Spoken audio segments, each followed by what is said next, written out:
E daí, nação rubro-negra? Com isso, o Flamengo deixa bem claro que vai buscar dois reforços para essa posição agora no meio do ano e vai movimentar a janela de transferência. E aí, nação rubro-negra, beleza? Sejam bem-vindos a mais um vídeo do meu, do seu, do nosso canal, o canal Alex SRN. Eu estou chegando com tudo na noite desta quarta-feira e chego, como sempre, com muitas notícias e informações do nosso Flamengo para você. Neste vídeo vamos falar sobre esses dois reforços aí de peso, né, de nível europeu que pode pintar aí no Flamengo agora no meio do ano. Vou falar também de uma mudança geral aí para ser presidente no Mengão e também de um goleiro aí que venceu uma ação na justiça e, é claro, deixar vocês por dentro de tudo que está acontecendo no Mengão. Mas antes de qualquer coisa, deixa eu pedir a você que está me assistindo agora, se você não é inscrito no canal, meu amigo, minha amiga, humildemente eu te peço, botãozão vermelho aqui embaixo escrito inscreva-se, se inscreva no canal, acione o sininho de notificação, deixa o teu like, pois o teu like assim vai ajudar demais o nosso trabalho, o teu like assim vai ajudar demais o nosso crescimento. E eu já começo o vídeo falando até de uma curiosidade, né? Porque assim, o Botafogo tá embrasado, galera, né? O Botafogo foi até o Al-Hilal e ofereceu cerca de 30 milhões de reais para tentar trazer de volta o Michael, né? O John Textor, né? Lá ofereceu 30 milhões por 50% dos direitos econômicos de Michael e um salário considerado assim muito bom para o jogador. Porém, o Al-Hilal não quis nem saber de conversa, não quis nem ouvir a proposta e disse prontamente não. Então, já pensou aí, nação? Michael no Botafogo? Ô Alex, que história é essa? Eu não quero nem pensar nisso, né? Bom, agora vamos lá, começando com as notícias do Mengão. Falar agora sobre o goleiro João Fernando, né? Que teve aí alguns jogos até que ele foi relacionado pelo profissional e ele conseguiu ir na justiça uma ação, né, para se desvincular de seus empresários, né? Ô Alex, que história é essa? Explicar para vocês. Havia entre ele e o empresário uma negociação, né, em que esses valores aí eram considerados muito abusivos, né, por parte de seus empresários. E aí ele conseguiu agora se desvincular, né, desse grupo de empresários, né? E aí uma ação que inclusive foi comandada pela Ana Paula Beringer, né? A mesma que cuida aí do Daniel Cabral, né? Que cuidava das coisas do Jorge Jesus e que, se não me engano, cuida das coisas do Caleri, né? O técnico aí do Santos, né? E daí, e alguns outros profissionais do meio do futebol, né? E daí, o goleiro Santos, né? Um goleiro aí que tem estado aí sem muito espaço no Flamengo, né? O goleiro aí dentro do Flamengo não tem tido, né? Ao menos até agora, muito espaço aí no Flamengo para jogar. E ele estava até treinando aí com o time profissional, né? Só que assim que Paulo Souza chegou, né? Ele começou a treinar separado, né? Já que o Paulo Grilo, o treinador de goleiros do Flamengo, queria treinar apenas com Diego Alves, Hugo Souza e Matheus Cunha e deixou o João Fernando, que seria a quarta opção, de lado. Então, o goleirão aí conseguiu uma ação aí na justiça para se desvincular dos seus empresários, né? História aí, né? Muito assim interessante, né?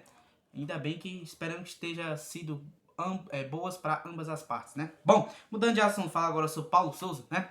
Porque muita gente ainda, né? Mesmo o Flamengo ganhando ontem, mesmo tendo empatado até o final de semana contra o Atlético Goianiense, num jogo que poderia até ter perdido, muita gente ainda pede a demissão do técnico português, né? E daí a demissão de Paulo Souza, o próprio técnico ele já demonstrou, né, estar muito irritado com toda essa situação. Ontem, na coletiva de imprensa, até trouxe para vocês aqui no canal, ele se demonstrou estar muito desconfortável, né, com toda essa situação de muita gente da imprensa pedindo a volta do Jorge Jesus. E daí a multa rescisória do técnico Paulo Souza, caso o Flamengo, né, quisesse demiti-lo, é cerca de 15 milhões de reais. Ô Alex, que história é essa? Não tô brincando não, gente. É cerca de 15 milhões de reais é o valor da multa, né? Se o Flamengo aí atingisse, no caso aí, se o Flamengo demitisse o Paulo Souza, o Flamengo aí vai atingir um gasto de 32 milhões de reais só com as demissões dos últimos 4 técnicos. É, galera, o negócio é pesado.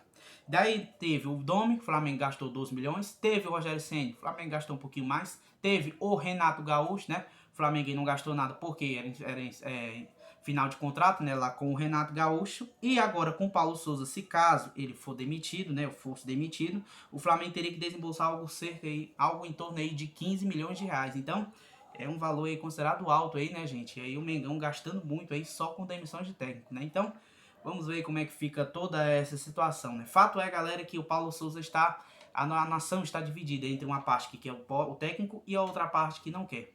E daí? Você tem um lado? Gostaria até de perguntar para você que está me assistindo agora. Você é a favor do técnico Paulo Souza ou você é contra, né, o técnico Paulo Souza no comando do Flamengo? Comente aqui embaixo, lembrando, seu comentário é muito importante para nós. Bom, Não é assunto falar de mudança no Flamengo, né? Porque agora, para você ser candidato a presidente do Flamengo, né, vai mudar o estatuto lá do Flamengo, né? Até o dia 4/7. E serão modificadas algumas coisas, né? O Conselho Deliberativo aí vai convocar os sócios e todo mundo, né?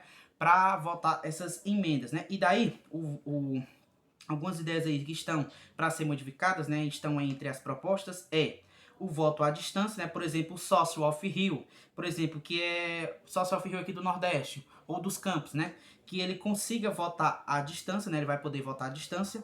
A ideia também das emendas além do voto à distância, a outra é as eleições em novembro, né, passando de dezembro para em novembro, e a outra é a candidatura com certidão negativa. Ô Alex, como assim? Explicar para você. Por exemplo, se você tem uma multa de trânsito, se você tem algum documento ilegal, se você já cometeu alguma coisa assim errada em relação à justiça, essas coisas todas, você não vai mais poder se candidatar a ser presidente do Flamengo, né? Basicamente isso, essas coisas assim, entendeu?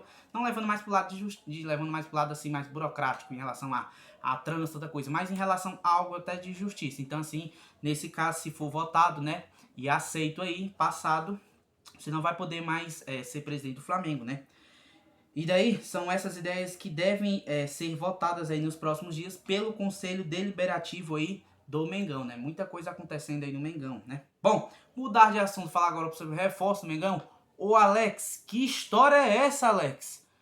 Aí, de Fernandinho e Vidal no Flamengo. Tá maluco? Vou explicar pra vocês agora. Porque a Nádia, né, ela trouxe a informação, ela que é do Globo Esporte lá de Curitiba, né, a Nádia, ela trouxe a informação de que o Flamengo fez uma sondagem pelo volante Fernandinho, né. O Flamengo enxerga o jogador como uma boa oportunidade de mercado, já que o mesmo, né, o jogador, em entrevista coletiva lá no Manchester City, disse que não vai renovar o seu contrato com o Manchester City, né? Ele que tem contrato aí com o Manchester City até o meio do ano. E também ele também tem vontade de voltar a jogar pelo futebol brasileiro, né? Apesar de muita idade, o jogador, se não me engano, tem cerca de 37 anos, né? Ele se mantém bem, né? Um jogador que se cuida bastante, né? E daí, se voltasse para o Flamengo, acredita aí que ele voltaria para jogar um ano e meio, né? Até o final de 2023, né? Então o Flamengo enxerga o Fernandinho como uma boa oportunidade de mercado, né? Ele chegaria ali para reforçar a volância do Flamengo, que hoje temos o Andrés Pereira, que provavelmente vai ser devolvido ao Manchester United, ainda não sabemos ainda o que vai acontecer de fato. Tem o Thiago Maia, que não vive a sua melhor fase, mas torcemos para a recuperação do atleta, é um jogador muito bom aí, o nosso volante Thiago Maia, né?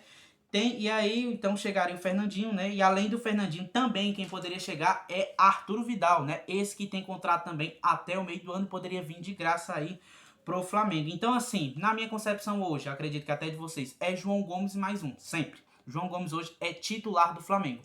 E aí também nós temos a questão do Ilharão, né? Que está jogando até improvisado ali na zaga, né?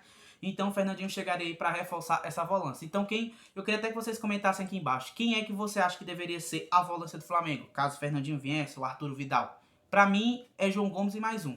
Comente aqui embaixo. Lembrando que o seu comentário ele é muito importante para nós. Estamos sempre de olho aí nos seus comentários. Será, gente, que Fernandinho e Arthur Vidal vão vir pro Mengão? Vamos acompanhar nos próximos dias. Bom, para terminar o vídeo, falar agora sobre Everton Ribeiro, que ele passou o Nunes e ele cola no top 5 de artilheiros do Flamengo na Libertadores. Grande figura do Flamengo nos 3-1 sobre o Talheres do Maracanã, Everton Ribeiro atingiu marca pessoal relevante com os 2 gols anotados. Colou no top 5 dos jogadores que mais marcaram pelo clube em jogos da Libertadores. São 9 distribuídos em 5 edições. Além de se aproximar do quinteto, deixou para trás o ex-centroavante Nunes, o artilheiro das decisões, e também o companheiro Arrascaeta. Everton Ribeiro atualmente é o 6º colocado dentre os goleadores do Flamengo na história da competição. É superado por Gabigol, que tem 23, por ser líder isolado do ranking, e pelos empatados Zico e Bruno Henrique com 16 e Gaúcho e Tita com 10. Então o Everton Ribeiro aí mais uma marca importante ontem, que jogou demais, né? Queria até que vocês falassem, Everton Ribeiro jogou muito ontem, né? Será que o Miteiro tá de volta? Bom, esse foi o vídeo de hoje, gente. Gostaria de pedir a você que está me assistindo agora, se você não é inscrito no canal, meu amigo, minha amiga, mesmo te peço, botãozão vermelho aqui embaixo, inscrito, inscreva-se, se inscreva no canal, acione o sininho de notificação, deixa o teu like, pois o teu like assim vai ajudar demais o nosso trabalho, o teu like assim vai ajudar demais o nosso crescimento e, como eu sempre digo, é muito importante para nós e a qualquer momento eu volto com mais informações para vocês. Tchau, tchau.